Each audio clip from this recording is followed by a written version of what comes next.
नमस्कार, आप देख रहे हैं इंडिया न्यूज मध्य प्रदेश छत्तीसगढ़ और मैं हूं आपके साथ शुभेंदु सिंह। छत्तीसगढ़ में सुकमा में नक्सली क्षेत्र में तैनात सीआरपीएफ जवान ने अपने साथियों पर फायरिंग कर दी, जिसमें 4 जवानों की मौत हो गई और 3 जवान घायल हो गए, जिसमें 2 की हालत अभी भी नाजुक बनी हुई है। घटना रात के करीब 3 बजे की है, जब आरोपी जवान ने मरीगुड़ा थाना इलाके के लिगमपल्ली 50 बटालियन कैंप में अपने साथियों पर हमला कर दिया। फायरिंग में मारे गए 3 जवान बिहार के और 1 जवान पश्चिम बंगाल का रहने वाला है। वहीं आरोपी जवान ने आपसी रंजिश और मानसिक संतुलन बिगड़ने के कारण फायरिंग की। एक दिन पहले भी जवान का साथी जवान के साथ विवाद हुआ था। मामले पर मुख्यमंत्री भूपेश बघेल ने दुख व्यक्त करते हुए पुलिस अधिकारियों से कहा है कि ऐसी घटनाएं दोबारा ना हो और इसके लिए सभी जरूरी कदम उठाए जाएं। और इस तरह के हादसे पहले भी हो चुके हैं, जब जवान ने अपने ही साथियों पर हमला कर दिया हो। इस हादसे को लेकर आपके, मेरे और हम सबके मन में कई सवाल उठ रहे हैं। आखिर क्या वजह है इस तरह की घटनाओं के पीछे? क्यों जवान दुश्मनों के बजाय अपने ही साथियों के लिए खतरा बन रहे हैं? इस तरह की घटनाओं को रोकने के लिए सरकार क्या जरूरी कदम उठा रही है? आज इसी मुद्दे पर हम चर्चा करेंगे, जिसमें हमारे साथ कुछ खास मेहमान जुड़ने जा रहे हैं। लेकिन उससे पहले जरा सुनाते हैं आपको इस मामले पर क्या कुछ कह रहे हैं मुख्यमंत्री भूपेश बघेल। सीआरपीएफ कैंप में जो घटना घटी, जिसमें 4 जवान उसमें शहीद हो गए, बहुत दुर्भाग्यजनक घटना और ये बेहद ही दुखद है। और सीआरपीएफ कैंप में हुआ है, हमारे सीआरपीएफ के जवान थे। कारणों का पता लगाया जा रहा है कि किस कारण से ये स्थिति बनी, और ये नहीं होना था जो हुआ। वहीं सुकमा हादसे को लेकर क्या कुछ कह रहे हैं बस्तर के आईजी सुंदरराज पी और सुकमा के पुलिस अधीक्षक सुनील शर्मा, जरा वो भी आपको सुनाते हैं। आज सुकमा जिला का मरेगुड़ा थाना अंतर्गत लिंगनपल्ली सीआरपीएफ कैंप में सुबह एक दुखद घटना हुआ। एक जवान अपना अन्य साथी लोग के ऊपर गोली चला लिया है। इसमें अब तक मिली जानकारी अनुसार 4 लोग की मृत्यु हो गई और 3 लोग घायल हुआ। तीनों घायल में 2 को रायपुर रेफर किए गए इलाज के लिए और 1 का बतराचरण में इलाज चल रहा है। तीनों की स्थिति अभी ठीक बताई जा रहा है और जो जवान जिसने घटना का अंजाम दिया उनका भी हिरासत में लेकर आगे पूछताछ की जा रही है। अभी घटनास्थल में सीआरपीएफ का वरिष्ठ अधिकारीगण एवं एडिशनल एसपी द्वारा पहुंच गए थे। घटनास्थल देखने के लिए स्वयं हम और एसपी और कलेक्टर साहब भी जाएगा और जाकर उधर घटनास्थल का मुआयना करने के पश्चात और अन्य लोगों से पूछा करने से कारण स्पष्ट होगा किस कारण से जवान इस टाइप की घटना को अंजाम दिया। अभी फिलहाल उनको हिरासत में लेकर पूछताछ की जा रही है। जैसा भी इस टाइप की घटना का अनेक कारण हो सकता है, कुछ मानसिक स्थिति हो सकता है, कुछ पारिवारिक कारण हो सकता है। इन सब तमाम पहलू पर हम लोग अभी जांच पड़ताल करेगा और किस कारण से घटना को अंजाम दिया।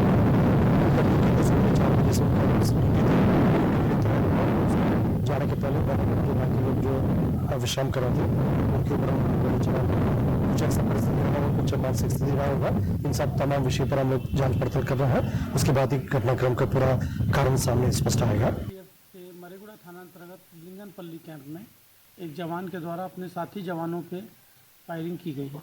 इसमें फिर तस्दीक की गई तो पता चला कि इसमें 7 जवानों को गोली लगी थी। इसमें 2 जवान मौके पे ही ख़त्म हो गए थे। उसके बाद शिफ्टिंग के दौरान, इलाज के दौरान 2 जवान और ख़त्म हो गए। कुल 4 जवान हमारे इसमें ख़त्म हो गए हैं और बाकी 3 जवानों को हम लोग रायपुर शिफ्ट किए हैं बेहतर इलाज के लिए, सीआरपीएफ और जिला पुलिस मिलके। अभी रायपुर में उनका इलाज चलेगा, अग्रिम इलाज जो है, और वो लोग का कंडीशन स्टेबल है और हम ईश्वर से कामना करते हैं कुछ।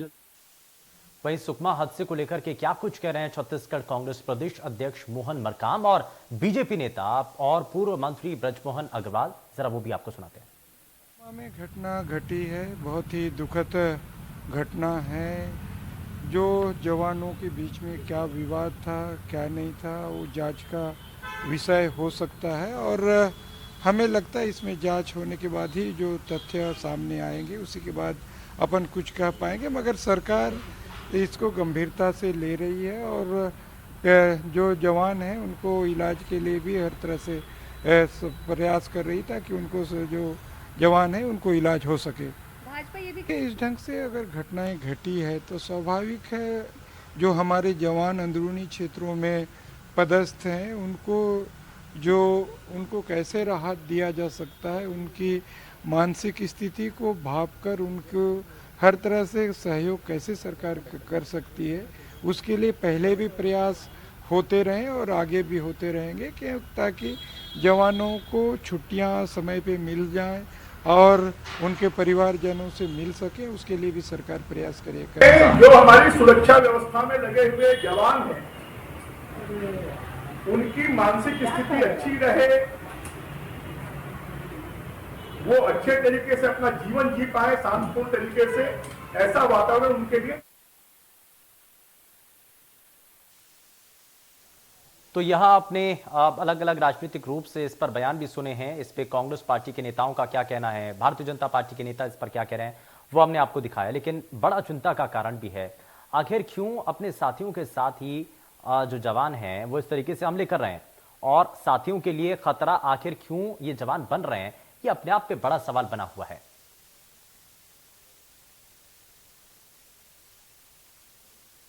और चलिए जरा जल्दी से आगे बढ़ते हैं और इस बीच हमारे साथ सभी खास मेहमान कार्यक्रम में जुड़ चुके हैं। जरा सबसे पहले आपको मिलवा देते हैं उनसे। कांग्रेस पार्टी से प्रवक्ता नितिन भंसाली हमारे साथ कार्यक्रम में जुड़ चुके हैं। नितिन जी बहुत स्वागत है। भारतीय जनता पार्टी से नेता अमित चिमनानी हमारे साथ कार्यक्रम में जुड़ चुके हैं। अमित जी बहुत स्वागत है। और हमारे साथ रिटायर्ड पुलिस अधिकारी BS जागृत हमारे साथ कार्यक्रम में जुड़ चुके हैं। सर बहुत स्वागत है आपका कार्यक्रम में। लेकिन सबसे पहले, क्योंकि यहाँ बड़ा चिंता का विषय है, बड़ा कारण भी है क्योंकि कई चीजें इसमें देखने को मिल रही हैं और मैं इसमें जरा शुरुआत में पुलिस के अधिकारियों से ही करना चाहता हूं। और पुलिस अधिकारी इसमें, क्योंकि BS जागृत जी इससे पहले रिटायर्ड पुलिस अधिकारी हैं, बहुत बेहतर तरीके से समझते भी हैं। क्या कारण रहता है सर, ये जो हम देख रहे हैं, ये पहली बार ऐसा कोई मामला नहीं आया सामने, इससे पहले भी कई बार ऐसे ही घटनाएं हुई हैं। क्या नजर आता है इसके पीछे, क्या कारण हो सकते हैं? हालांकि पारिवारिक इसमें विषय भी हो सकता है, पारिवारिक कलह इसमें हो सकता है, मानसिक रूप से अगर इसमें किसी भी तौर पर अगर ये कुछ कहा जाता है कि मानसिक रूप से उनकी स्थिति ठीक नहीं थी, तो ये क्या छुट्टियों को लेकर के भी सवाल यहां पर, हालांकि भारतीय जनता पार्टी के जो नेता थे हमने जो सुनाया बाइट के जरिए, तो उन्होंने भी इसका जिक्र किया।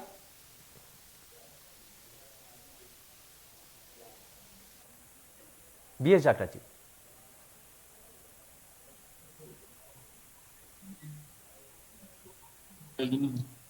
हाँ नमस्कार जी सर बताइए। आवाज आती है? जी जी बिल्कुल। देखिए ऐसी कहावत है, और आज से 2500 साल पहले गौतम बुद्ध जी ने कहा था राजा प्रसेनजीत से, जिस राज्य का, जिस देश का राजा कुशल प्रशासक हो, चरित्रवान हो, व्यक्तित्वशील हो और वो अपनी जनता के ऊपर नियंत्रण रखे, उसके दुख सुख का साथी हो, तो उसके राज्य में बड़ी घटना घट सकती है। ठीक इसी प्रकार जो आज घटना घटी है, कमांडेंट की एक बहुत बड़ी जिम्मेदारी बनती है, जैसा कुछ सुनने में आया है कि यदि उसकी मानसिक स्थिति नहीं है तो ऐसे व्यक्ति के इलाज के लिए छुट्टी पे छोड़ देना चाहिए, या उसके परिवार में कोई बड़ी घटना घट गई हो तो छुट्टी के लिए उसे छोड़ देना चाहिए। अवकाश की बहुत बड़ी बाध्यता के कारण तनाव आ जाता है, इसलिए इस प्रकार की घटनाएं होती है। लेकिन आपको एक बहुत अच्छा उदाहरण बताता हूं जी। BSF, ITBP और सेना के और भी बहुत से अंग हैं, वहां इस प्रकार की घटनाएं बहुत कम दिखाई देती है।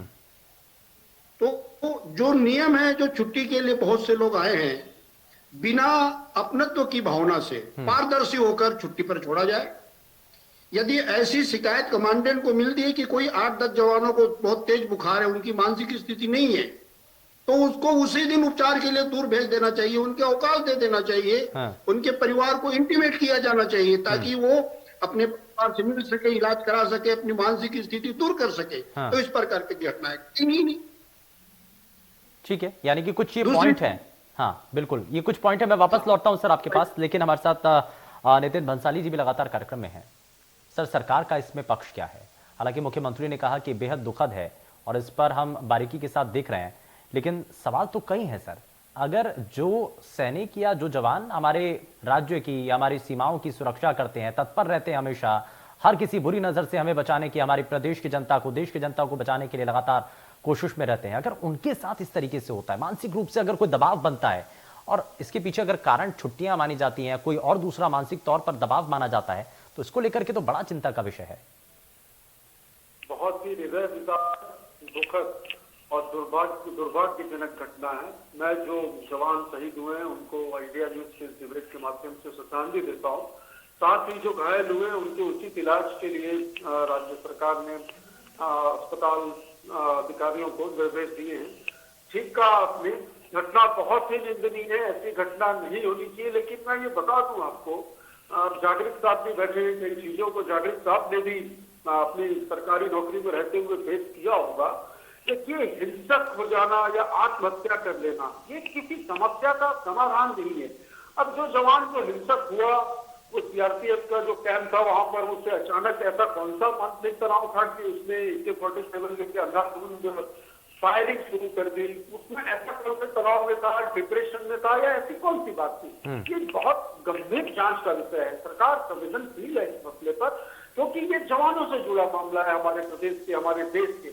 और इस विषय पर जब जांच हो जाएगी, जिसकी जो आरोपी था जिस जवान ने ये फायरिंग की है, वो गिरफ्तार किया जा चुका है। हमारे कलेक्टर, एसपी और आईजी घटना स्थल पर पहुंच चुके हैं और इस विषय पर जांच जारी है। जांच होने के बाद ये पता चलेगा कि किस वजह से वो व्यक्ति अवसाद में जाकर, डिप्रेशन में जाकर, या किसी और वजह से किस वजह से जवान ने ये जघन्य में हत्या की सुबह 4 बजे जवानों की।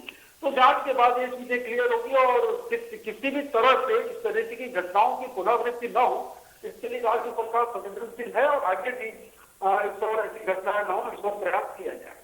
सर, लेकिन कहने भर से थोड़ी होता है।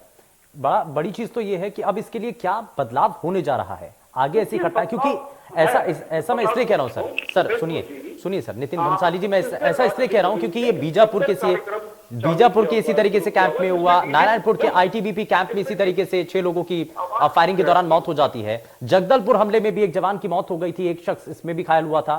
तो ऐसे ये मौजूदा वक्त में सिर्फ ये एक मामला नहीं है, दंतेवाड़ा में भी सीआरपीएफ जवान के सोते हुए उसके ऊपर फायरिंग कर दी जाती है। तो ये सिलसिलेवार तरीके से कई घटनाएं हुई हैं सर। सारी घटनाएं दुखद है। कोई नहीं चाहता ऐसी घटना हो। और मैंने जैसा कि कहा कि हिंसक हो जाना, आत्महत्या कर देना किसी भी समस्या का समाधान नहीं है। आज देखिए तो हर व्यक्ति किसी न किसी भार में जी रहा है। हमें उस तकलीफों को पेश करना चाहिए, हमें हमारी मन की बात लोगों से करनी चाहिए, उस अधिकारियों को बताना चाहिए कि हमें इस तरीके की तकलीफ है। मैं नहीं मानता कि अधिकारियों तक यदि कोई बात जाए और कोई उसके समाधान की और बात ना करे, कम से कम राज्य पुलिस की तो मैं गारंटी लेता हूँ। देखिए, हमने संगठन कार्यक्रम चलाया है जो सिर्फ इसी वजह से चला है, आत्महत्या और जो आपस में वाद विवाद होते हैं जो कैंपों में, इसके समाधान के लिए जवानों और अधिकारियों के लिए राज्य पुलिस ने स्पंदन कार्यक्रम को शुरू किया। इसके तहत योगा, म्यूजिक और डिप्रेशन से किस तरीके से उन्हें बाहर निकाला जाए, इस विषय में लगातार कार्यक्रम ऑर्गेनाइज किए जा रहे हैं। और डीजीपी के माध्यम से सारी रेंज के आईजी को ये निर्देशित किया गया है कि वो इस कार्यक्रम को बखूबी वहां पर चलाए। और जो अधिकारी भी ऐसे डिप्रेशन की हालत में या जो जवान हमारे हैं वहां पर जो काम कर रहे हैं, यदि किसी भी तरीके की परेशानी में, डिप्रेशन में या अवसाद में है, तो उसे कैसे दूर किया जाए। खुद डीजीपी भी हर महीने में 2 बार अधिकारियों से और जवानों से 1-to-1 हो रहे हैं। बीच में कई बार ऐसी बातें भी आई, परिवार के सदस्यों ने भी डीजीपी को कॉल कर अपनी समस्याएं बताई कि हमारे सर, लेकिन हम ये जानते भी हैं और समझते भी हैं कि कितना ऐसा संभव हो पाता है। मैं जरा बीएस जागृत जी से भी इस पर मैं रिएक्शन लूंगा, लेकिन मैं जरा अमित चिमनानी में जरा जल्दी से एक रिएक्शन लेना चाहता हूं कि साथियों के साथ जो लोग रहते हैं, जो जवान हैं, आज उन्हीं को अपने साथियों से खतरा होने लगा है। ये किस तरफ जा रहे हैं और क्या इसके संकेत हैं? सरकार की तरफ से कांग्रेस पार्टी के प्रवक्ता ये कह रहे हैं कि इसके लिए सरकार तो पूरी तरीके से प्रतिबद्ध है, कोशिश कर रही है कि ऐसी आगे पुनरावृत्ति ना हो, ऐसे घटनाएं आगे ना हो सकें। लेकिन क्या इसमें आपको नजर आता है? जो लोग शहीद हुए उनके परिवारों के प्रति संवेदनाएं व्यक्त करता हूँ बीजेपी की तरफ से। और ये घटना सिर्फ 4 लोग शहीद हो गए वहां पर खत्म नहीं हो जाती। आज इस माहौल को समझने की जरूरत पड़ेगी कि अब जो जवान काम कर रहे हैं उनके मन में क्या दहशत आ गई है। क्या वो ये सोचने लगे हैं कि वो खुद सुरक्षित नहीं है तो वो जनता की सुरक्षा दुश्मनों से कैसे करेंगे। एक बहुत बड़ा माइंडसेट बदल जाता है जब इस प्रकार की घटनाएं होती हैं। और ये जो भी हमारे साथी थे जिन्होंने इस कदम को उठाया, ये मनोवैज्ञानिक तौर पर एक दिन का अगर उनके साथ कोई दुर्व्यवहार हुआ, उनके साथ कोई गलत काम हुआ, वो नहीं ऐसा कदम उठाते। लगातार अगर उनका शोषण हो रहा है, लगातार उनको ध्यान नहीं दिया जा रहा है और बहुत ज्यादा वो निराश और हताश हो गए और अंततः उन्होंने ये कदम उठा लिया, तभी ये होता है। मतलब सरकार का नेग्लिजेंसी का जो काम है वो एक दिन का नहीं है, निरंतर नेग्लिजेंसी हो गया। जो साथी कार्यक्रम चलते हैं, हाँ हुआ क्या सर? कार्यक्रम चलते हैं, बता रहे हैं कि 1 to 1 उनसे बात होती है, योग कराया जाता है, या जो भी वो बता रहे हैं कि 2-2 महीने में ऐसा होता है। अगर वो चीज कारगर होती तो आज ये घटना नहीं होती ना। जो काम सरकार कर रही है वो कहीं ना कहीं नाकाफी साबित होता है और इन घटनाओं की पुनरावृत्ति बार बार हो रही है। तो सरकार कह रही है एक तरफ हम संवेदनशील हैं और कार्यक्रम भी करवा रहे हैं और कुछ हम प्रयास भी कर रहे हैं, लेकिन आपका प्रयास सफल नहीं हो रहा है। ठीक है, तो इससे न सिर्फ बेगुनाह लोग मारे गए, बल्कि पूरे के पूरे कैंप में, पूरे महकमे में जो भी सुरक्षा कर्मी। ठीक है, नितिन भंसाली जरा जवाब देंगे। नितिन भंसाली जवाब देंगे। सर ये सवाल ये है कि अगर सामंजस्य बन चुका था, आप जो कह रहे हैं कि ऐसे कैंप लगाए जा रहे हैं, आपस में कोऑर्डिनेशन बना हुआ है, तो ऐसी घटनाएं तो नहीं होनी चाहिए और एक के बाद एक सिलसिलेवार तरीके से कई घटनाएं होना, ये तो अपने आप पे कई सवाल खड़े करती है। और यही तो अमित चिमनानी कह रहे हैं, भारतीय जनता पार्टी के नेता कह रहे हैं। देखिए, मैं राजनीति नहीं चाह रहा था, पर इन्होंने राजनीतिक चर्चा छेड़ दी। क्योंकि राजनीतिक व्यक्ति हूँ तो राजनीतिक बात ही करूँ। डिबेट में आपने मुझे राजनीतिक पार्टी का ही पक्ष लेने बैठा है, मैं नहीं चाहता था इस विषय में राजनीति हो। सीआरपीएफ किसके अंदर में आता है भाई, ये बताओ। अब ये जानकारी मिली कि उस जवान का जो था ट्रांसफर जम्मू एंड कश्मीर हो चुका था और उसकी छुट्टी भी स्वीकृत हो चुकी थी, फिर उसे रिलीव क्यों नहीं किया गया? यदि इस तरीके की बात करेंगे, राजनीति इसमें घुसाएंगे, तो मैंने क्या कहा, जांच का विषय है। ये बातें अभी प्राथमिक तौर पर पता चलेगी, ये अभी जांच का विषय, जांच होगी, पता चलेगा, कारणों का पता लगाया जाएगा और इसकी पुनरावृत्ति ना हो, इसके लिए सरकार संवेदनशील है। और ये कहते हैं कि हम फेल हुए, कहाँ फेल हुए? अखबारों की कतरने में अमित चिमनानी जी को व्हाट्सएप पे भेज दूंगा कि लगातार महीने में 2 बार डीजीपी साहब खुद जवानों से और अधिकारियों से 1 to 1 हो रहे हैं। कई ट्रांसफर के ऐसे प्रकरण थे जहां पर व्हाट्सएप पे उन जवानों के परिवारों ने कहा कि भाई काफी समय से हमारे जो घर के बेटे हैं या हमारे पति हैं वो। सर लेकिन बात तो समझने वाली ये है ना सर, समझने वाली बात ये है कि फिर भी उसके बाद सिलसिलेवार तरीके से घटनाएं क्यों हो रही हैं? कोई तो कारण नजर आता होगा, सरकार के स्तर पर भी सोचा गया होगा, मंत्रियों ने, नेताओं ने, मुख्यमंत्री ने भी इस बारे में कभी तो सोचा होगा कि आखिर क्यों हो रहा है ये,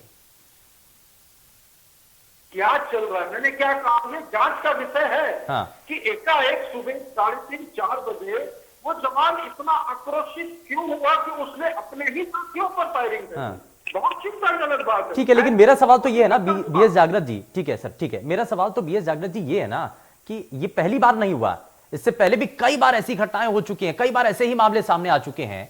तो अगर अब जांच हो रही है तो इससे पहले के मामलों में जांच का अभी तक परिणाम क्या निकल करके सामने आया? बिल्कुल, शहीद जवानों के परिवार को मेरी ओर से विनम्र श्रद्धांजलि अभिवादन। आप बिल्कुल सही कह रहे हैं। मेरा तो ये कहना है बड़ा स्पष्ट कि मैं जब मैनपुर थानेदार था, मेरे पास भी Chhattisgarh battalion CF arm force के 300 जवान थे। मैं सिर्फ 40 जवानों से ड्यूटी लेता था और प्रतिदिन शाम को उनसे मिलता था मैं। और जो भी बीमार होता था या जो छुट्टी, तो कई बार ऐसा मौका आया मेरे पास कि उनके असिस्टेंट कमांडेंट ने कहा साहब 30 लोग छुट्टी मांग रहे हैं। मैं कहा छोड़ दीजिए। 14 मैनपुर थाने में रहा, सारे जवान मेरे साथ रात दिन ड्यूटी करते थे, कभी कोई घटना। अच्छा बीएस जागृत जी, मैं जरा आप, क्योंकि आपने तो बहुत करीब से देखा है, आप तो सिस्टम के अंदर रहे हैं ना, तो आपको बड़े अच्छी तरीके से मालूम भी होगा। मैं इसमें एक चीज आपसे समझना चाह रहा हूँ। नितिन भंसाली जी ये कह रहे हैं कि सामंजस्य रहता है, अगर कोई किसी रैंक का अगर कोई भी कर्मी होता है, वो अगर बड़े अधिकारी से अगर बातचीत करना चाहता है तो बड़ा सरल होता है। ये कितना आसान और कितना सरल है, जरा वो भी तो बताइए ना कि अगर छुट्टी लेने को लेकर के या मन में कोई भी सवाल है, पारिवारिक कोई कलह है, तो क्या अपने अधिकारी से बात करते हैं? कोई भी पुलिसकर्मी कर सकता है क्या ऐसा? नहीं कर सकता। हाँ, यही तो सवाल है, क्योंकि बीच में 3-4 ग्रुप जो हैं, बीच के जो 3-4 मीडिएटर ग्रुप हैं, वो अपने अपने पसंद के लोगों को छुट्टी पर भेज देते हैं। यही तो असल सच्चाई है ना। छुट्टी की बहुत और जिनको छुट्टी की बहुत शीघ्र जरूरत है, किसी का बच्चा हॉस्पिटल में एडमिट है, किसी की माँ सीरियस है, किसी की पत्नी सीरियस है, हाँ, ऐसे व्यक्ति को इमीडिएट छुट्टी पे क्यों नहीं छोड़ा जाए? अमित चिमनानी, ठीक है सर, अमित चिमनानी उसके बाद में नितिन जी के पास आऊंगा। अमित चिमनानी, यही है, हाँ, यही सच्चाई है क्या? यदि कमांडेंट बहुत अच्छी ब्रीफिंग करे, हाँ, ये जहां भी यूनिट में 500-1000 जवान रहते हैं, हाँ, हर दूसरे चौथे दिन अपना 1 घंटा समय निकाल के अलग अलग अधिकारियों से अलग अलग ग्रुप में यदि मीटिंग जाए और उनकी बातों को सुना जाए, हाँ, और उनकी कठिनाइयों के अनुसार उनको अवकाश पे छोड़ा जाए, हाँ, कहीं कोई विवाद नहीं हो सकता। ठीक है जागृत साहब, ठीक है। अमित चिमनानी जरा जल्दी से रिएक्शन, उसके बाद में नितिन जी आपके पास आता हूँ। हाँ, कांग्रेस के साथी प्रवक्ता कह रहे थे कि इसमें राजनीति नहीं होनी चाहिए। तो अगर मौजूदा सिस्टम जो कोलैप्स हो चुका है और जिसका प्रमाण ये घटना दे रही है, उसके कारणों को तो आपको जानना पड़ेगा। कांग्रेस सरकार को इसको आलोचना के रूप में न लेकर के एक सबक के रूप में लेना चाहिए, जो सबक वो पिछली घटनाओं से नहीं ले पाई। आपने बड़ा दुरुस्त सवाल किया कि जो पहले की घटनाएं हुई, इस घटना के बारे में भी कह रहे हैं कि जांच होगी तब पता चलेगा क्या हुआ। नितिन जी थोड़ा सा बताएंगे कि जो पुरानी घटनाएं हुई उसकी जांच रिपोर्ट आ गई क्या, उसमें क्या कारण आपको पता चला था, क्या उसमें कोई अधिकारी दोषी था क्या उस व्यक्ति की पारिवारिक स्थिति दोषी थी क्या, उसके लिए किसको जिम्मेवार माना गया, उसके लिए क्या सरकार ने फिर एक्शन प्लान किया कि उन घटनाओं की पुनरावृत्ति न हो। ऐसा कुछ भी हुआ नहीं है, केवल यहाँ पे टीवी चैनल पे डिबेट हो जाएगी और सिस्टम वैसा का वैसा रहेगा और सरकार कहती रहेगी कि वो संवेदनशील है, और फिर एक और घटना ना हो जाए उसका हमको एक डर लगा रहता है। ये जो बार बार घटनाएं हो रही हैं, इसको रोकने की जरूरत है। ठीक है, समय थोड़ा सा कम है, मैं जरा जल्दी से जवाब ले लेता हूँ। नितिन भंसाली जी जरा जवाब दीजिए सर। बहुत सालों से जानता हूँ मैं, काफी समय रायपुर में जागृत साहब ने यहाँ पर पीआई रहे, उन्होंने एक अच्छी बात कही कि उसके जवान को छुट्टी नहीं देनी थी। यदि वो छुट्टी मांग रहा था तो उसकी स्थिति को समझ रहा था, राजनीतिक विषय, राजनीतिक बात करूंगा। सीआरपीएफ किसके अंडर में आता है? चिंतानी जी, सीआरपीएफ केंद्र सरकार के अंदर में आता है। यदि उस जवान का ट्रांसफर हो जाता तो रिलीव कर देना था। अब उन्होंने कहा कि हमने क्या किया, तो हमने स्पंदन कार्यक्रम चालू किया है। माननीय डीजीपी साहब खुद इसकी मॉनिटरिंग कर रहे हैं और लगातार 1 to 1 जवानों से, अधिकारियों से, पुलिस के लगातार चर्चाएं हो रही है और सत्य के मामलों में निरंतर कमी आ रही है। और जैसा कि मैंने कहा, बहुत ज्यादा चिंताजनक बात है, ऐसी घटनाओं की पुनरावृत्ति न हो, इस और बिल्कुल सरकार संवेदनशील है और इस पर हम काम कर रहे हैं और हम ये चाहते हैं। देखिए, कोई भी समस्या हो, उस पर हिंसा हो जाना या आत्महत्या कर लेना, जैसा कि मैंने शुरू में कहा, ये कोई बात नहीं है कि आप हिंसक हो गए और आपने आत्महत्या कर ली, कोई समाधान नहीं है समस्या का। आप अपनी समस्याओं को, जागृत साहब ने कहा कि अपने मनपसंद के जवानों की ड्यूटी लगाते, ठीक है, ऐसी कोई बात है। देखिए, आज हर व्यक्ति, ठीक है, लेकिन बड़ा सवाल तो यही है कि हमें चीजों को बेहतर करने की दिशा में आगे बढ़ना होगा। हमें आरोप नहीं लगाने, हमें समाधान निकालना है। खैर, बहुत शुक्रिया, समय थोड़ा सा कम है। बहुत शुक्रिया सभी खास मेहमानों का कार्यक्रम में शामिल होने के लिए। लेकिन बड़ा सवाल तो यही है कि जो हमारे देश के जवान हैं, हमारी सुरक्षा के लिए बॉर्डर पर खड़े रहते हैं दिन रात, अब उनकी सुरक्षा को लेकर के बड़ी चिंता इस वक्त नजर आती है। ऐसे में सरकार को बहुत हद तक सोचने की जरूरत है, अधिकारियों को सोचने की जरूरत है। पेशकश में फिलहाल के लिए बस उतना ही। नमस्कार।